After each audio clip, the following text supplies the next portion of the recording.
filings, Stradling did confirm that the city is exempt from reporting those. So as you may remember, and what kind of led up to this is the previous clerk attempted to uh, uh, receive a filing exemption from the IRS, like many other cities have. Unfortunately, that did not work in our favor. There was a period where the IRS was not granting these exemptions. And so we fell in that period. So other corporations, like the from the city I previously came from, Signal Hill, does not need to file these forms because they do have that exemption. And so Stradling will attempt to file another request for being exempted from these 990 filings. Okay, so what I'm saying is that from what I'm seeing from other cities is that we're supposed to be filing the 8038G like Palo Alto is doing, and that the 990 isn't the right form to be indicating that on. And yeah, so that's really an issue here, and we've got like a fiduciary duty. So I want to have somebody that knows these certificates and what tax forms need to be filed, knows that code to be directing us, because I feel uncomfortable about it, because what I'm reading, we haven't been doing the right form. And yeah, and we all have a responsibility here with fiduciary duty. We're directors, and we've had 10 years pass without any filing whatsoever. And we also don't know anything about the bank account, which holds the money. So that's like $2.6 million, which goes through this account and then goes and pays. And I looked at that when I first saw it, and I thought, well, this is a problem, because we don't, as far as I know, we don't have eyes on that account to know who is in charge of it. Has it ever been audited? Are they paying? There's certain times when they're supposed to be paying for the certificates. Maybe it was twice a year, I'd read something like that. Is that actually being done properly? Because I'm not sure that when we're giving a lump sum to that account, then that brings up the interest bearing issue as well. What's going on with it, and all of this kind of falls into who's actually auditing this entity. And when I thought in terms of Jennifer Chang being the last person who had filed, she did the embezzlement. Was there any possibility that we've left and kind of an opening for any funds to be, skimmed off of that count, no matter how small? But is there any possibility there that over the years could have happened? Because this is going back to 2014, and yeah, so I can kind of understand how it happened, and people's understandings with the IRS filings. But because it's certificates of participation and each has the CUSIP number, and they're, for all intents and purposes, they're bonds, they work like bonds, and trying to kind of wave it away as the 990 being the right form for that. We're in a different situation, because these are tax exempt certificates. We had lapsed our tax exempt status, and from what I had been reading, that if people had those tax exempt bonds at that time, certificates during that time, that they too had lapsed on their ability to claim them as being tax exempt, and that there could be a scenario where they would come after the city because of that. So I would want some kind of a tax attorney who specializes in certificates of participation to be advising us. And I don't think the 990 might be okay for the IRS to be reinstating the status, but I don't feel like they were given the full picture of what we're doing here, because we're not just like a PTA that's got, a bunch of money that's come into it and we're spending it. We're issuing tax exempt certificates, which is it's a whole nother, arena of activity that we need to be really careful about. And anyway, so I've said that. So I don't feel comfortable with the 990 being the form that's being filed there, especially after looking at what other cities are doing. And I also have another question is whether or not we have an opportunity, and I don't know if I'm allowed to ask this, do we have an opportunity to issue any more of these moving forward, or is our structural deficit, or, you know, is our financial situation such that we cannot do that? Or would there possibly be an opportunity there? And then on the flip side, are we in any sort of arbitrage interest scenario where we have loaned this money out at 4%, and we, for a period of time, we're making a little bit more than that? And also from what I read is that if you made a little more on that, the IRS actually wants that money. So perhaps in the aggregate, we have money that's making less than 4%, some that's making more than 4%, and you can make an argument that in the aggregate, we're just equalizing. We're not making money off of this tax exempt funds, which is what the IRS is trying to grab. You can't issue all this money and then go out and grab a 7% interest rate somehow and make money on it.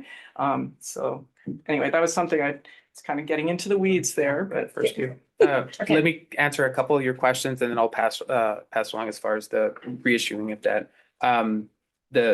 The accounts that you're referencing, they're clearing accounts. Money's come in, money goes out to pay for the debt, whether it's interest or the principal. Okay. So it's like you said, 2 times out of the year, the principal payments made, principal and interest, and then the 6 months later, interest is made. And then what kind of internal controls are there on that to make sure that like somebody isn't, I don't know, if it's making interest, what happened to that interest, or just, is there any way that somebody could be, you know, pulling out of that account? we don't have control of the account. The funds go into Bank New York Mellon statement, and then so we don't have any kind of control other than initiating the ACH. So that's the BNY Mellon account. Correct. Okay. And then as far as the lapsing of the tax exemption, tax exemption status, the IRS retroactively restored the tax all the way to 2014. Correct. So thank goodness. And so so that's one. And then as far as the Form 8038G, I will reach out to our consultant and ask that and see if that is the more appropriate form, and then we'll move forward with that. Okay, wonderful. Yep. And I would also just want to add to that before we get into can we issue more debt, is that Stratling is a bond counsel. So we picked them for that reason. They're our bond counsel on these certificates of participation, the last refinance that we did. So they do have an expertise. To your point of wanting to know if somebody kind of knows what's happening, they have the full history. We provided that to them of what happened with the lapse in the exempt status. So they knew all of that going in and dealing with the IRS. So just as a clarification point. Okay, good. And when you asked, could you find out how much is like left? You mean for payments? Yeah, what are we paid down to? So we are, it's in the budget, but it's in the budget book currently. So 14 million. I think, so 2030 is when we'll, I think it's June or June of 2030 is when we finish paying off the debt.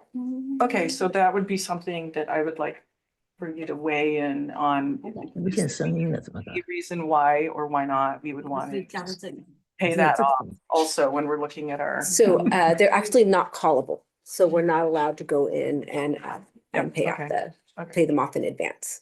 I got So you that's looked. the short, probably not the answer you wanted to hear, but a short answer.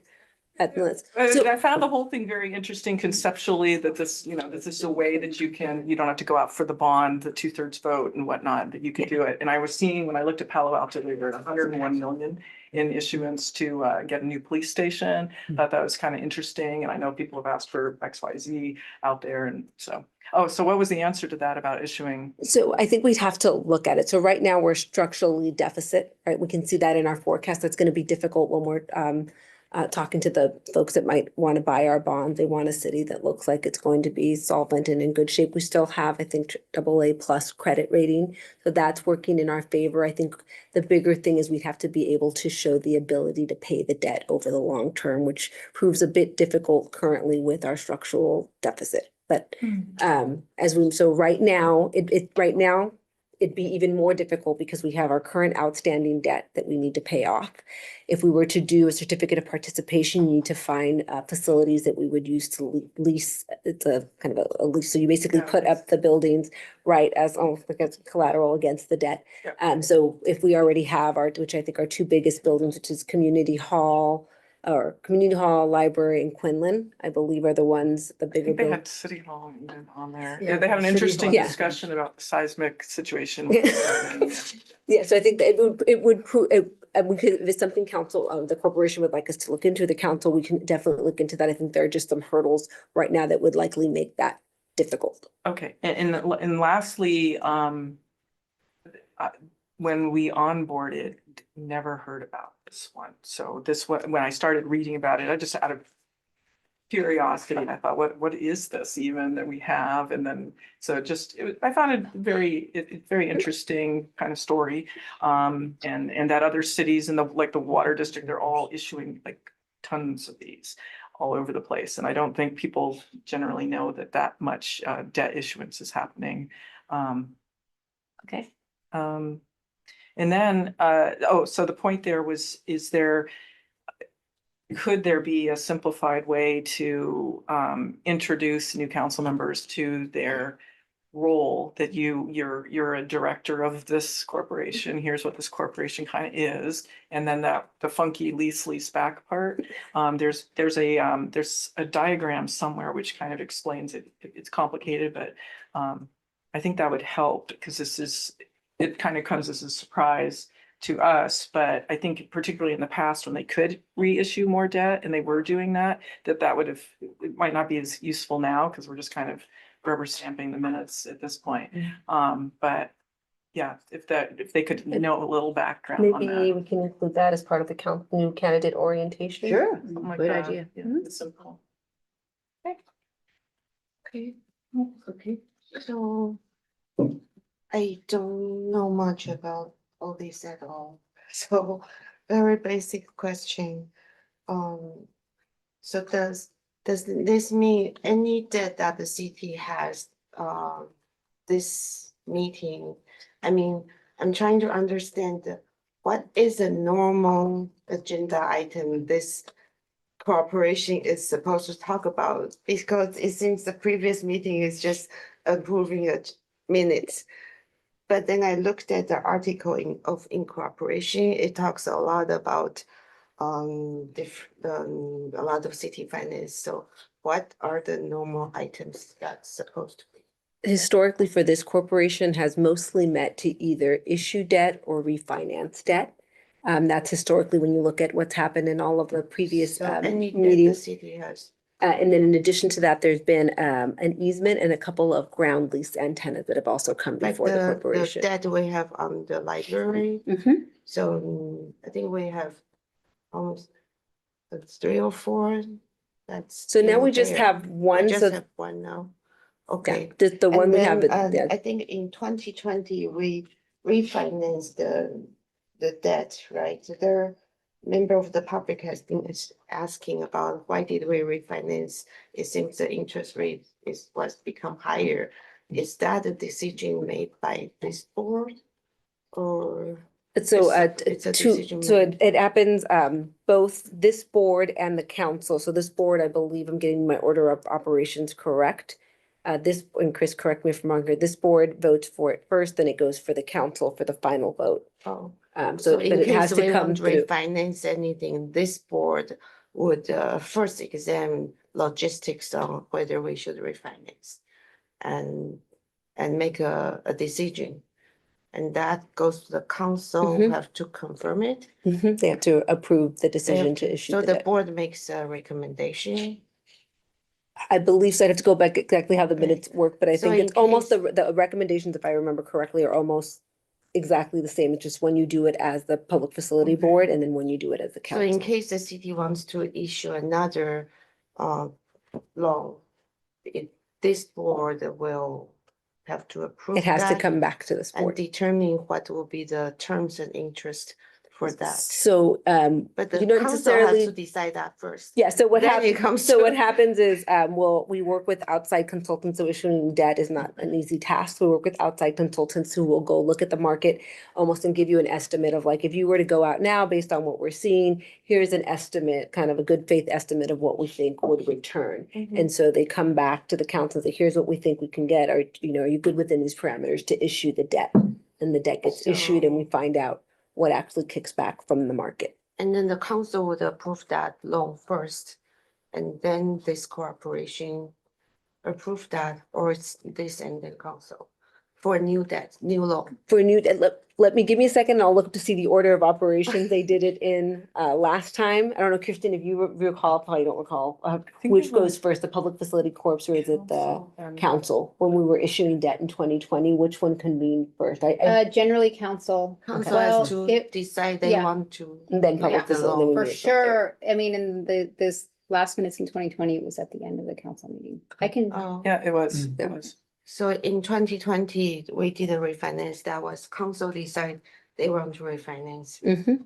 So And- actually, the council has to look at the condition, whether it's appropriate to refinance. Correct, so And then that, when it comes to this corporation, decision is already made. What, with this, what's the role the of this? council does I'm not have the confused, ability what's the to issue role? debt. So Oh. this comes to here, so council says, yes, we want to issue debt, but you So can't we- issue debt as council, you have to issue debt as the Here. corporation, so then it comes here for the corporation to say, yes, please see. continue to issue the debt. So I read the bylaw says that there should be a treasurer and a secretary. Mhm. So are we supposed to appoint that every year or? So no, there was an agenda item that went, make sure I get this correctly. I think it was on April 17th, 2012.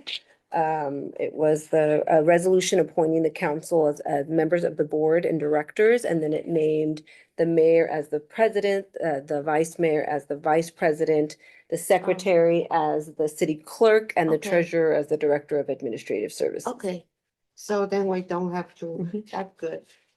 And so you said that last time we didn't qualify to be exempt from filing from 990. So what was the condition we didn't qualify on? In that situation, the IRS took a different position in terms of the exemptions. So Mhm. like I said earlier, there are some cities that are exempt from filing the form because the purpose of the corporation is strictly to issue debt, not. Oh, not- so they took a different position on whether this type of corporation can be exempt. Correct. And then they changed that position now. We're attempting to, we will be resubmitting another request to become Mm. exempt. And so that's Okay. still ongoing. Does that have to do with whether we filed ACRF on time or late? It doesn't affect our status on that, right? Correct. Okay. One question, is this the only debt that we carry? Mhm. It is, Yes. so that's pretty conservative for city of our size, right? I'd have to look to see what, so we're a bit of we're unique in that we're not a full service city, so it'd be kind of able to find apples to apples. So I can't definitively say, I do believe we do carry a very low debt ratio. Right now, City has think- generally been conservative on that. the city issues that for the BlackBerry farm purchase Mhm. and, It got up to There was- 54 million. yeah. And then the also to library, build the city hall originally or do some sort of upgrade The in library, 1986. yeah. And then, so they consolidated, now it's one consolidated form. Yeah, I think The you had multi-phone. certificates of participation A and B, and then those were consolidated into one, and we were refinancing those dollars. The last time we pulled money out was to build the library. Mhm. Okay, So we have 6 years to go and then this loan will be Paid in off. full? And also we need to meet annually. Mhm. So in that orientation, if somebody could bring that up, that's a requirement and where that reference. stemmed from. Same time next week. Third Monday in November. Oh, 7 p.m. I could not locate the resolution for some reason. And yeah, if you could please add that in. And I tried to throw the documents into the written communications, and I did just add the one that mentions the 8038. Yeah. And I did pull that as well. But it looks, when you look at it, you'll see it's got like neat places to put all the information, where the 990, it looked like Jennifer was kind of forcing the information into that form, where the other form is more appropriately tailored to it. So it looks better. So a member of the public brought this up again, that for the refinance that was done in 2020, it seems the interest rate might be more after the refinance. It might be different terms, so I think it's not on the agenda. If I can get a written answer, so I can be more clear. It is a complicated, the bond financing is not. Yeah. And what the public or that member are confusing is true interest cost versus coupon rate. Yeah, And so, in short, what the city pays in interest. yeah, if I can get, I think I will forget. So just, Yeah. if I can get something written. Certainly. What exactly, because we did spend 330,000 to do that refinance. And if we can have clear explanation here is why, and it justifies this refinance. I think probably they just understand the terms differently. Yeah. Okay, if there are no other questions, should we conclude this? Is there, Yeah. is there a motion to? Well, I did, if I can do this offline, I was reading through the meeting information back from 2020, and there was a paragraph in there, and it does talk about interest. I read it 3 times over, made no sense all 3 times. So if I could, and I think that goes into your true interest versus coupon answer there as well. And if I can pull that up and then to understand it, because I don't know how the council members meet through that paragraph before. It just nodded their heads. So will we get an informational memo? Yeah, we can put an informational memo together. Do we need an information or just the email clarification? Whatever. That works for Information me. memo would Email be is good. great, because someone keep bringing this up, let's have something we can point to. Yeah.